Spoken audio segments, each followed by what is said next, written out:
Welcome to రాజనీతి.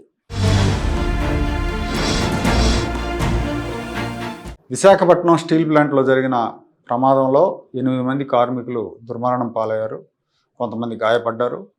కేంద్ర రాష్ట్ర ప్రభుత్వాలు ఈ ప్రమాదం మీద తక్షణమే స్పందించాయి. ప్రమాదం జరిగిన వెంటనే హోంమంత్రి అనిత అక్కడికి చేరుకుని సహాయ చర్యలు పర్యవేక్షించారు. అలాగే డిప్యూటీ సీఎం పవన్ కళ్యాణ్ గారు, మంత్రి నారా లోకేష్ గారు ఈరోజు ఆసుపత్రిలో బాధితులను పరామర్శించారు. రష్యా పర్యటన ముగించుకుని వచ్చిన వెంటనే లోకేష్ విశాఖ ప్రమాద వార్త తెలుసుకొని హుటాహుటిన విశాఖపట్నం వెళ్ళారు. అక్కడ మృతుల కుటుంబాలతో మాట్లాడి ప్రభుత్వం మీకు అండగా ఉంటుందని భరోసా ఇచ్చారు. ఈ మృతుల కుటుంబాలకు కేంద్రం 25 లక్షల రూపాయల ఎక్స్గ్రేషియా ప్రకటించింది. కేంద్ర మంత్రి కుమారస్వామి ప్రకటించారు. దీంతో పాటుగా మృతుల కుటుంబాల్లో ఒకరికి ప్రభుత్వ ఉద్యోగం, వాళ్ళ పిల్లలకు ఉచిత విద్య అందిస్తామని ప్రభుత్వం చెప్పింది. నారా లోకేష్ పరామర్శ సందర్భంగా యూనియన్ నేతల పేరుతో కొంతమంది రెచ్చగొట్టే ప్రయత్నం చేశారు. వీళ్ళ వెనకాల వైసీపీ ప్రోద్బలం ఉందని తెలుగుదేశం నేతలు ఆరోపిస్తున్నారు. లోకేష్ కార్యక్రమం సందర్భంగా ప్రభుత్వానికి వ్యతిరేకంగా నినాదాలు చేయించి లోకేష్తో వాగ్వివాదానికి దిగి కూటమి ప్రభుత్వం మీద, లోకేష్ మీద బురద జల్లే ప్రయత్నం చేశారు. వామపక్ష మద్దతున్న సంఘాలు, వైసీపీ సానుభూతి పరులు స్టీల్ ప్లాంట్ సీఎండీని వెంటనే అరెస్ట్ చేయాలని డిమాండ్ చేశారు. విశాఖ స్టీల్ ప్లాంట్ మనందరి సెంటిమెంట్ అని, అందరం కలిసికట్టుగా పోరాటం మూలంగానే ప్లాంట్ని కాపాడుకున్నామని లోకేష్ చెప్తా ఉంటే, అందుకే ఇంతమంది చచ్చారని కార్మిక సంఘాల ప్రతినిధి ఒకరు అసందర్భంగా మాట్లాడారు. అంటే ప్లాంట్ని కాపాడకుండా ప్రైవేట్ పరం చేసినట్టు చనిపోయేవాళ్ళు కాదని ఆ కార్మిక సంఘ నాయకుడి ఉద్దేశం ఏంటో అర్థం కాలేదు. ఫ్యాక్టరీలు నాకు ప్రమాదాలు జరుగుతాయి, రోడ్ల మీద ప్రమాదాలు జరుగుతుంటాయి. అలా ప్రమాదాలు జరిగాయని ప్లాంట్లు మూసేయలేం, ప్రభుత్వాలను కూడా తప్పుపట్టలేం. ప్రమాదాలు జరగకుండా నివారణ చర్యలు తీసుకోవాలి, నిబంధనలు పాటించాలి. అలాంటివి పాటించినప్పుడు యాజమాన్యాలను ప్రశ్నించాలి, అది పద్ధతి. ఈ ప్లాంట్ని, విశాఖ స్టీల్ ప్లాంట్ని ప్రైవేట్ పరం చేసే ప్రయత్నం చేసినప్పుడు వైఎస్ఆర్ కాంగ్రెస్ పార్టీ ప్రభుత్వం అధికారంలో ఉంది. కేంద్రం ఆ ప్రతిపాదన చేసినప్పుడు అప్పుడు జగన్మోహన్ రెడ్డి ముఖ్యమంత్రిగా ఉన్నారు. ఆయన కేంద్రాన్ని దీని గురించి అడగలేదు, మాట్లాడలేదు. అసెంబ్లీ ఎన్నికల సందర్భంగా కూటమి హామీ ఇచ్చింది, స్టీల్ ప్లాంట్ ప్రైవేటీకరణ అడ్డుకుంటామని. గెలిచిన తర్వాత కేంద్రం దగ్గరికి వెళ్ళారు, కేంద్రంతో మాట్లాడారు. మాట్లాడిన తర్వాత ప్రైవేటీకరణ ప్రతిపాదన పక్కన పెట్టారు. కేంద్ర ప్రభుత్వం 11,440 కోట్ల భారీ ప్యాకేజ్ స్టీల్ ప్లాంట్కి ప్రకటించింది. ప్రైవేటీకరణ ప్రతిపాదన పక్కన పెట్టింది. స్టీల్ ప్లాంట్ను ఆదుకోవడానికి 11,440 కోట్ల భారీ ప్యాకేజ్ కూడా ప్రకటించింది. ఆ నిధులతో 3 బ్లాస్ట్ ఫర్నేస్లు పునఃప్రారంభమైనాయి. ప్లాంట్ ఉత్పత్తి సామర్థ్యం పెరిగింది.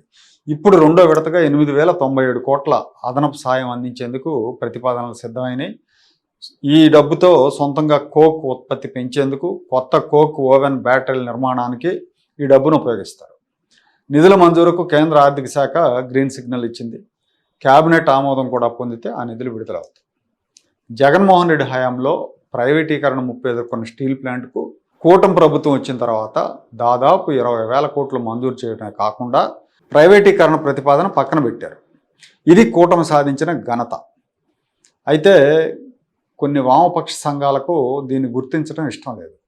వైసీపీ సానుభూతి పరులకు ఇది మింగుడు పట్టలేదు. అందుకే చిన్న ప్రమాదం జరిగినా దాన్ని ప్రభుత్వం మీద రుద్దే ప్రయత్నం చేస్తూ ఉన్నారు. ప్రస్తుతం జరిగిన చిన్న ప్రమాదం కాదనుకోండి, చాలా పెద్ద ప్రమాదం.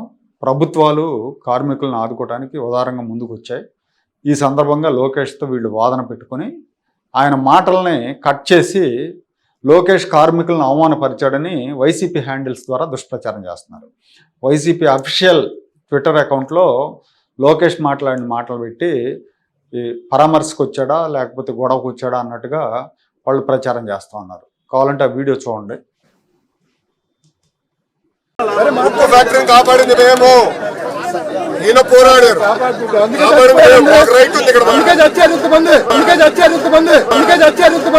అందుకే చచ్చారు ఇంతమంది అంటున్నాడు ఆ కార్మిక నాయకుడు. అంటే ప్లాంట్ను కాపాడితే ఇంతమంది చచ్చారు అన్నట్టుగా మాట్లాడుతున్నాడు.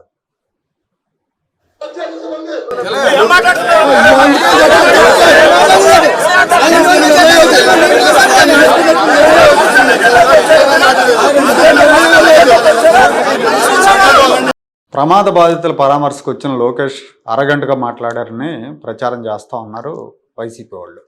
వాస్తవానికి కార్మికుల పేరుతో కొంతమంది అక్కడ గొడవ చేయడానికి వచ్చారు. ప్లాంట్ను మేము కాపాడామని అంటే అందుకే చచ్చారు అన్నారు. ఎంతవరకు సమర్థనీయమో వామపక్ష మేధావులు చెప్పాలి. ఆ మాట ఎంతవరకు సమర్థనీయం? అంటే ప్లాంట్ను కాపాడామంటే అందుకే చచ్చారు ఎంతమంది అంటారా? వైసీపీ వాళ్ళకంటే అలాగ బుర్రలు ఉండవు, బుర్రలు ఉన్న వామపక్ష మేధావులు చెప్పాలి. వైసీపీ వాళ్ళు వాళ్ళ అధినాయకత్వం ఏం చెప్తే అదే చెప్తారు, అదే చేస్తారు. ప్లాంట్ ప్రైవేటీకరణ ముప్పు ఎదుర్కొన్నప్పుడు మాట్లాడిన వాళ్ళంతా కూడా ప్లాంట్ విజయవంతంగా నడుస్తున్నప్పుడు వచ్చి గొడవ చేయటంలో ఆంతర్యం ఏంటి? దీన్నే డిప్యూటీ సీఎం పవన్ కళ్యాణ్ కూడా ప్రశ్నించారు. 5 ఏళ్ళు మాట్లాడని వాళ్ళు ఇప్పుడు మాట్లాడుతున్నారు. కార్మిక సంఘాలు ఒక్కో ప్రభుత్వంతో ఒక్కో రకంగా వ్యవహరిస్తున్నాయని పవన్ వ్యాఖ్యానించారు. ఆ వీడియో చూపిస్తా. కార్మికుల సంక్షేమం కోసం ఇర్రెస్పెక్ట్ ఆఫ్ మనం ఎవరు బాగా చేయగలం అని ఆలోచించాలి తప్ప, మీరు వైసీపీ వచ్చినప్పుడు కాంప్రమైజ్ అయిపోయి, వైసీపీ వచ్చినప్పుడు ఈ స్థలాలని మనం ప్రైవేటీకరణ చేసేద్దాం వాళ్ళతో ఇవి వాస్తవంగా చెప్పగలను. ఆ రోజు నేను కూర్చున్నప్పుడు ఎందుకు ఇంత బలంగా మాట్లాడగలంటే, ఆ రోజు నేనే నోరు తెరిచి అడిగితే ఒక్కరు చేయొచ్చు. సో అందుకని మొదటి రక్షణ కవచం ఎవరు? సంఘాలు ఈ పొలిటికలైజేషన్లోనో లేదంటే మన పార్టీ రాజకీయాల్లో పడిపోయి నిజంగా కార్మికుల సంక్షేమం ఎంతవరకు ముందుకు తీసుకెళ్లారు అనేది కూడా నాకు వాళ్ళతో కూర్చొని నేను మాట్లాడతాను. సార్ నేను I don't try to shy away Pawan Kalyan garu చెప్పిన మాటలో వాస్తవం ఉంది. వామపక్షాల ఆధ్వర్యంలో నడుస్తున్న కార్మిక సంఘాలు వైసీపీ హయాంలో ప్రైవేటీకరణ ప్రతిపాదనలు వచ్చినప్పుడు జగన్మోహన్ రెడ్డి ఏనాడు నిలదీయలేదు. ప్లాంట్ను ప్రైవేటు పరం కాకుండా కాపాడిన ప్రభుత్వం మీదకి ఇప్పుడు ఒంటికాల మీద వస్తున్నారు. 11,000 కోట్లు గ్రాంట్ వస్తే దానివల్ల ఉపయోగం లేదు, గనులు లేవు అని రకరకాలుగా వంకలు పెడుతూ రాష్ట్ర ప్రభుత్వాన్ని టార్గెట్ చేస్తున్నారు. విశాఖ స్టీల్ ప్లాంట్ కేంద్ర ప్రభుత్వ రంగ సంస్థ, కేంద్రం ఆధీనంలో పరిశ్రమ. అక్కడ జరిగే సాంకేతిక లోపాలు లేదా నిర్వహణ లోపాలు ఉంటే సంబంధిత కేంద్ర మంత్రిత్వ శాఖ బాధ్యత వహించాలి. రాష్ట్ర ప్రభుత్వానికి సంబంధం లేదు. కానీ దాన్ని రాష్ట్ర ప్రభుత్వ వైఫల్యంగా క్రియేట్ చేసేందుకు వైఎస్ఆర్ కాంగ్రెస్ పార్టీ చేస్తున్న ప్రయత్నాలకు కార్మిక సంఘాలు సహకరిస్తున్నాయి. లోకేష్ పర్యటనకు ముందు సాక్షి విలేకరు ఒకరు అక్కడ కార్మికులను రెచ్చగొట్టే ప్రయత్నం చేశాడని, వాళ్ళకి డైరెక్షన్స్ ఇచ్చాడని, ఎలా అడగాలి, ఏం చేయాలని తెలుగుదేశం వర్గాలు ఆరోపిస్తున్నాయి. దానికి సంబంధించిన వీడియోను కూడా వాళ్ళు రిలీజ్ చేశారు. ఆ వీడియో కూడా చూడండి.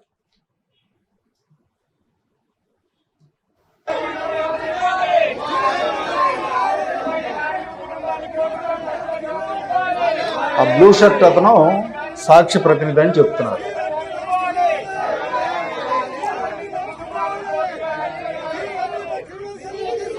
అతని చేతిలో సాక్షి మైక్ కూడా ఉంది.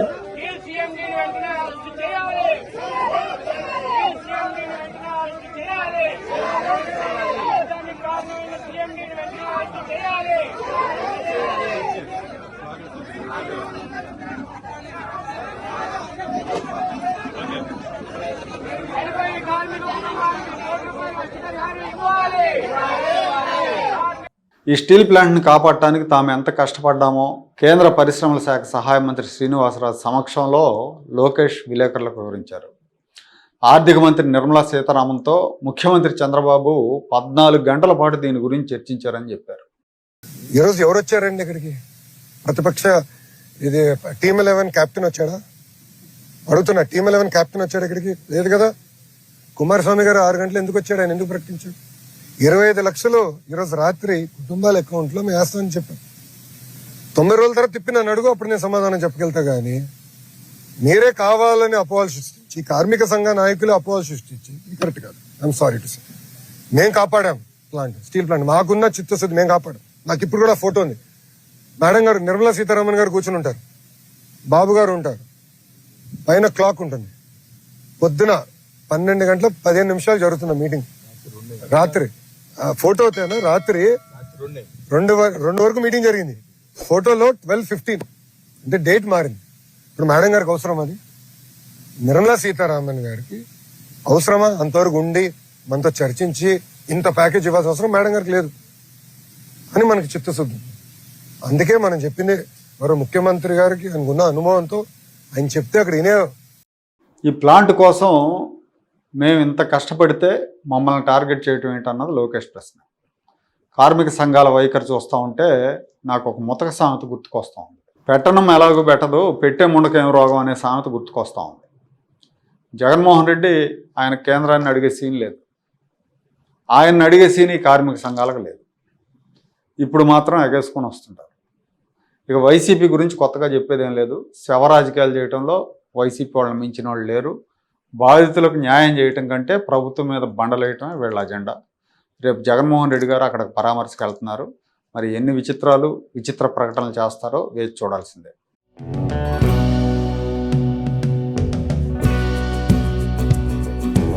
Like, share and subscribe to Rajaniti channel.